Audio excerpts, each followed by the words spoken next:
শুধু সুন্দর অভিনয় করেই নয়, রাজনীতিতে পা রেখেও দর্শকের মনে জায়গা করে নিয়েছেন দক্ষিণী সিনেমার জনপ্রিয় অভিনেতা থালাপতি বিজয়।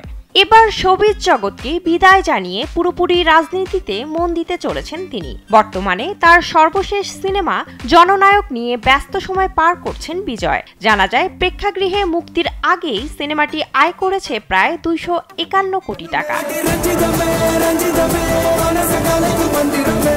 ভারতীয় গণমাধ্যম সূত্রে জানা যায়, জননায়ক সিনেমার ওটিটি স্বত্ব কেনার আগ্রহ প্রকাশ করেছিল ওটিটি প্ল্যাটফর্ম নেটফ্লিক্স ও অ্যামাজন প্রাইম, কিন্তু দর কষাকষিতে পিছিয়ে আসে নেটফ্লিক্স।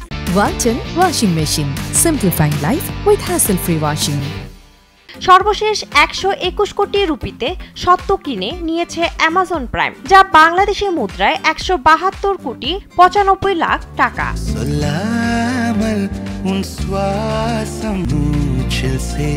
শুধু তাই নয়, তামিল সিনেমার ইতিহাসে রেকর্ড গড়েছে জননায়ক। এর আগে তামিল সিনেমায় এত দামে ডিজিটাল স্বত্ব বিক্রি করা হয়নি। রজনীকান্ত অভিনীত কুলি সিনেমার ওটিটি স্বত্ব বিক্রি হয়েছে 120 কোটি রুপিতে, কিন্তু বিজয় অভিনীত জননায়ক কিনতে প্ল্যাটফর্মটিকে আরও 1 কোটি রুপি বেশি দিতে হয়েছে।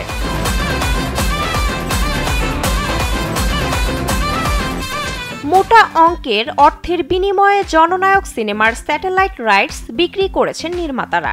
জানা যায়, এই সিনেমার স্যাটেলাইট স্বত্ব কিনে নিয়েছে সান টিভি। এজন্য তাদের গুনতে হয়েছে 55 কোটি রুপি, যা বাংলাদেশি মুদ্রায় 78 কোটি 61 লাখ টাকা।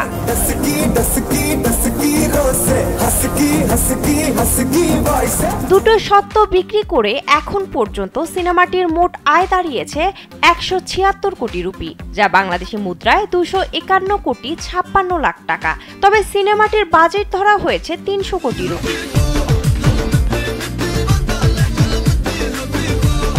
জননায়ক সিনেমায় বিজয়ের বিপরীতে প্রধান নারী চরিত্রে দেখা যাবে অভিনেত্রী পূজা হেগড়ে। এছাড়াও সিনেমাটির বিভিন্ন চরিত্রে অভিনয় করেছেন ববি দেওয়াল, শ্রুতি হাসান ও প্রকাশ রাজ সহ আরও বেশ কিছু অভিনয় শিল্পীরা।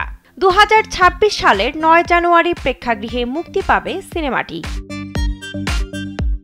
বিনোদন ডেস্ক, কালবেলা।